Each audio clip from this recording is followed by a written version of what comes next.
घर की इज्जत, ये शब्द सुनते ही सबसे पहले एक औरत का नाम क्यों लिया जाता है? कभी सोचा है? घर की दीवारें गिर जाए तो कहा जाता है मकान टूटा है, लेकिन अगर एक औरत टूट जाए तो कहा जाता है घर की इज्जत चली गई। मुझसे हमेशा कहा गया, तू घर की इज्जत है। ये बात सुनने में बहुत भारी लगती है, पर सच ये है कि ये बोझ सबसे ज़्यादा औरत के कंधों पर ही रखा जाता है। घर की इज्जत होने का मतलब ये नहीं बताया गया कि मुझे भी सम्मान मिलेगा। इसका मतलब ये बताया गया कि मुझे हर हाल में खुद को संभालना होगा। अगर घर में झगड़ा हो तो औरत को शांत रहना चाहिए। अगर बात बिगड़े तो औरत को झुक जाना चाहिए। अगर कोई गलत करे तो भी औरत को चुप रहना चाहिए, क्योंकि बात बढ़ेगी तो बदनामी होगी, और बदनामी का डर हमेशा औरत को ही दिखाया जाता है। मैंने देखा है कैसे एक लड़की अपनी हंसी कम कर देती है ताकि लोग सवाल ना करें। कैसे एक बहू अपनी आवाज़ दबा देती है ताकि घर में शांति बनी रहे। और कैसे एक पत्नी अपनी आंसू तकिए में छिपा देती है ताकि बच्चों को कुछ पता ना चले। घर की इज्जत बचाते बचाते वो खुद को कब खो देती है, किसी को फर्क नहीं पड़ता। अगर औरत बाहर जाए तो कहा जाता है ध्यान से रहना, घर की इज्जत है। अगर वो बोले तो कहा जाता है घर की बात बाहर मत ले जाना। लेकिन जब उसी घर में उसके साथ गलत होता है तो कहा जाता है थोड़ा सह लो, घर टूट जाएगा।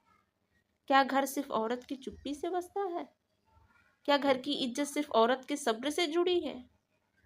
मैंने कभी नहीं देखा कि किसी मर्द से कहा गया हो घर की इज्जत है इसीलिए गुस्सा कम कर, इसीलिए आवाज नीचे रख, इसीलिए अपनी गलतियां सुधार।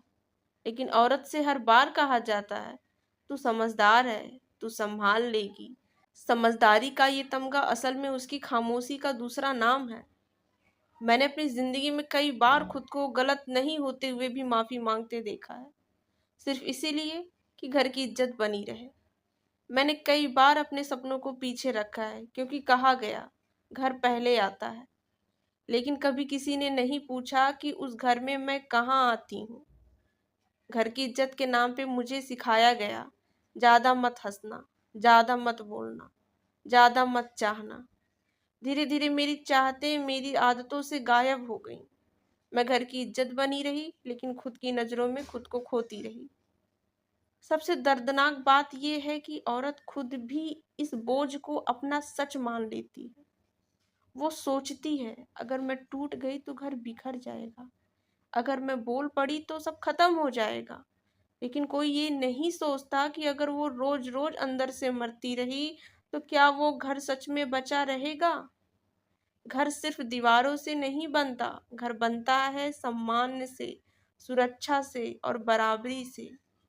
जहाँ औरत डर के साथ जी रही हो वो घर नहीं, सिर्फ एक जगह है। और आज मैं ये सवाल उठाती हूँ, क्या घर की इज्जत मेरी चुप्पी से ज्यादा मेरी खुशी से नहीं जुड़ी होनी चाहिए? क्या मेरी सुरक्षा घर की बदनामी से कम जरूरी है? मैं घर तोड़ना नहीं चाहती, मैं घर सुधारना चाहती हूँ। मैं ये नहीं कहती कि रिश्ते छोड़ दो, मैं ये कहती हूँ कि रिश्तों में औरत को भी पूरा इंसान समझो। घर की इज्जत मेरे सहने से नहीं, मेरे सम्मान से बनेगी। अगर मैं सुरक्षित हूँ तो घर सुरक्षित है, अगर मैं खुश हूँ तो घर खुश है। आज मैं ये मानने से इनकार करती हूँ कि घर की इज्जत होने का मतलब खुद को मिटा देना है। मैं भी उस घर का हिस्सा हूँ, और मेरी इज्जत घर की इज्जत से कम नहीं है। उन हर औरतों के लिए जो आज भी घर की इज्जत के नाम पर खामोश है। अगर ये शब्द तुम्हारे दिल को छू गए हो तो जान लो तुम गलत नहीं हो।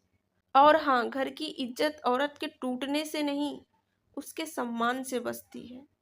मैं आप सबसे आज एक सवाल पूछती हूँ जिसका जवाब मुझे कमेंट बॉक्स में चाहिए। आपके लिए घर की इज्जत का मतलब क्या है? चैनल को सब्सक्राइब करें और ज़्यादा से ज़्यादा इस वीडियो को शेयर करें।